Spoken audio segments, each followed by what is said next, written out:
Photoshop Classroom in a Book, Chapter 11, Part A. Photoshop allows you to work with video. It's a great tool for editing video. It's used in film and television industry for retouching. Wonderful tool. And you have the ability to use this to edit film that you take with the camera on your phone. You can splice in stills, you can use little movie files, and it works absolutely wonderfully. Video clips work with a timeline, and the assembly is not difficult, and I really think most of you will enjoy this. You do need to have either QuickTime or Windows Media Player. If you have difficulty trying to work with Windows Media Player, you might want to download QuickTime and install the free version of QuickTime on your computer, but you want to make sure that you have some updates done so that everything works smoothly.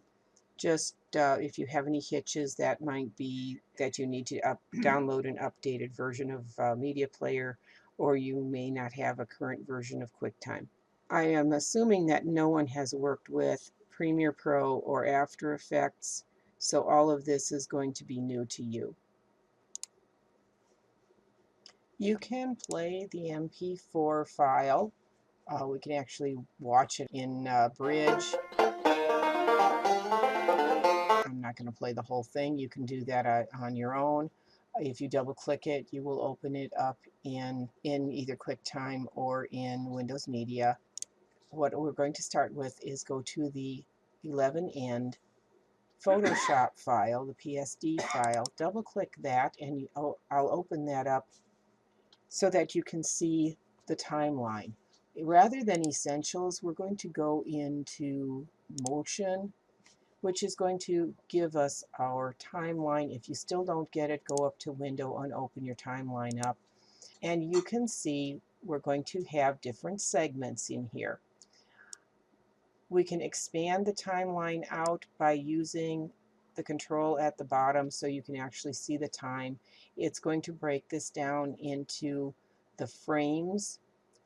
We are working with, I believe, 30 frames per second on this because the halfway point is 15 frames. You can expand that out so you can look at this in all the way down to the individual frames. Video is filmed and presented, a high quality video is presented at 30 frames per second. It's also called a drop frame, which is actually 29.97 frames per second.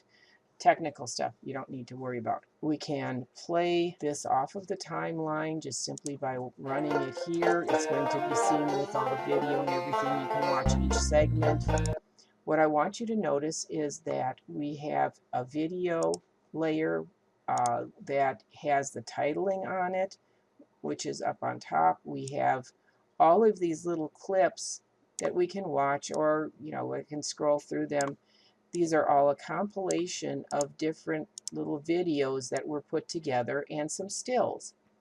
So you can build this off of things that you have on your camera. You just need to transfer them to your computer, and you have the same capabilities to work with the things you record off your cell phone. Page 247 in your book is going to give you a detailed description about the timeline panel. You will do well to read through that to make sure that you're very familiar with the timeline tools. And we will start then with creating a new video. I am going to go ahead now and close our end file. No changes to be saved. And we're going to create a new file completely from scratch. File, New. We're going to call this 11. Don't worry about adding the PSD to it. You're going to choose that it is film and video, and then you're going to choose HD TV from the drop down. And you can accept the default settings on that and say OK. File and Save As. and put that in your Lesson 11 folder, and it will output your PSD. Make sure you do Photoshop. There we go, not PDF.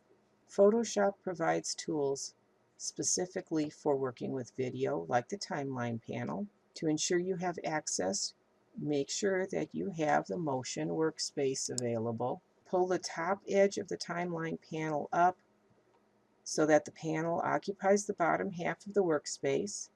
Mine's already there, so you do want to be able to see this. If you need a little more space, you can drag it up, whatever you're going to be comfortable with. With your zoom tool, in the options bar from the drop down, you want to click Fit Screen. That will allow you to see the full canvas on the top half of your screen. In the timeline panel, you're going to click Create Video Timeline right here, right in the middle, and you should get a new video timeline. That's going to give you 2 default tracks.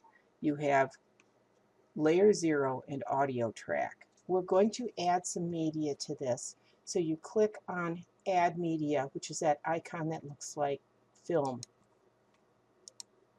In your 11 folder, you are needing to shift-click videos and photos from 1 through 6 and shift-click and click Open. What it's going to do is it's going to put them in the order they were selected. All 6 of those assets are now loaded, and they come up in order, all on that same track. The still images have a purple background, and the other files come in blue. So what we want to do is we're going to get rid of layer 0, which is in the front. We don't need it because that was the blank placeholder that just held that we had something there. So select it in your Layers panel and just drag it down and delete the thing. That will automatically move everything over, and you can see the order that everything is in is exactly how we brought it in. So 1 is at the bottom, followed by 2, 3, 4, 5, stacking upwards. That's the order that they're going to appear in the timeline. So the stacking order is the order for presentation. The clips are all of different lengths. That means that they're going to play for different amounts of times. And because of the way this is being built, we want all the clips to be the same length. We're going to shorten them all to 3 seconds. The length or duration is measured in seconds. This is the presentation for time in the timeline. The 22 is frames, 3 is seconds, 1 is minutes, 2:25 is 2 seconds, 25 frames. If you're doing minutes, it would be like 1:02:25. So you would have minutes, seconds, frames. And remember, there's 29 and something frames to every second. You're going to drag the timeline magnification slider to the right so you can see a thumbnail of each of the clips. If yours doesn't come up, you want to be able to see that. Drag the right edge of the first clip to 3 on the 3 seconds on the timeline. Right now, we are at 5 seconds, so you might want to go a little bit larger so you can actually see. So this is 1, 2, 3.